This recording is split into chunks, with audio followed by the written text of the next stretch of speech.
साहित्य के इतिहास। रामायण महर्षि वाल्मीकि की कृति है। इसमें 7 कांड है। कांड का नाम बालकांड 77 सर्ग, अयोध्या कांड 119 सर्ग, अरण्य कांड 75 सर्ग, किष्किंधा कांड 67 सर्ग, सुंदर कांड 68 सर्ग, युद्ध कांड 128 सर्ग, उत्तर कांड 111 सर्ग, कुल सर्ग 645 सर्ग। इसमें 24,000 श्लोक है, अतः इसे चतुर्विंशति शास्त्रीय संहिता भी कहते हैं। रामायण में मुख्यतः अनुष्टुप श्लोक छंद हैं। गायत्री मंत्र में 24 वर्ण होते हैं, अतः यह मान्यता है कि इसको आधार मानकर रामायण में 24,000 श्लोक लिखे गए हैं। प्रत्येक 1,000 श्लोकों के बाद गायत्री मंत्र के नए वर्ण से नया श्लोक प्रारंभ होता है।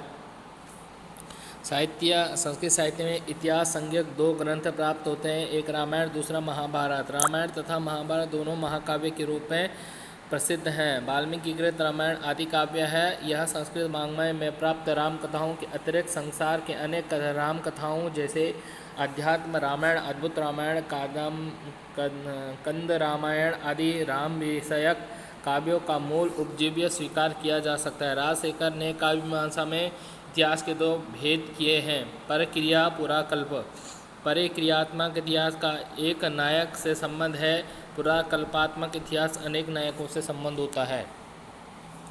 इस प्रकार रामायण केवल एक नायक विषयक होने से परिक्रियात्मक इतिहास स्वीकार किया जा सकता है। महाभारत में अनेक नायक संबंधित कथाएं होने से उसे पुराकल्पात्मक इतिहास माना जाना चाहिए। वेदों के बाद सर्वप्रथम अनुष्टुप वाणी का प्रवर्तन आदि काव्य रामायण में ही है।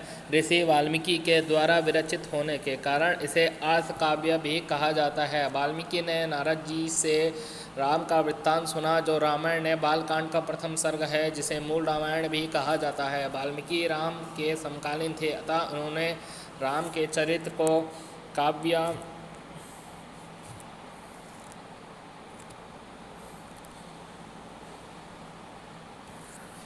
महाभारत अनेक नायक संबंधी कथाएं होने से पुराकल्पात्मक इतिहास माना जाता है। वेदों के बाद सर्वप्रथम अनुष्टुप वाणी का प्रवर्तन आदि काव्य रामायण में हुआ। ऋषि वाल्मीकि के द्वारा विरचित होने के कारण इसे अर्थ काव्य भी कहा जाता है। वाल्मीकि ने नारद जी से राम का वृत्तांत सुना, जो रामायण के बालकांड का प्रथम सर्ग है, जिसे मूल रामायण भी कहा जाता है। वाल्मीकि राम के समकालीन थे, अतः उन्होंने रामचरित्र को काव्यबद्ध किया। ब्रह्मा की आज्ञा से वाल्मीकि ऋषि ने रामायण को रचा। नाते वाग नृता काव्ये काचिदत्र भविष्यति कुरु राम कथा पुण्याम श्लोकबद्धम मनोरमाम। महाभारत में प्राप्त रामोपाख्यान वाल्मीकि रामायण पर ही आधारित प्रतीत होता है। इसमें वाल्मीकि रामायण की प्राचीनता प्रमाणित होती है। महाभारत के खिल भाग हरिवंश पुराण में रामायण महाकाव्य को लक्षित करके नाटक रचने का उल्लेख मिलता है। रामायण महाकाव्य उद्देश्य नाटकम कृतम।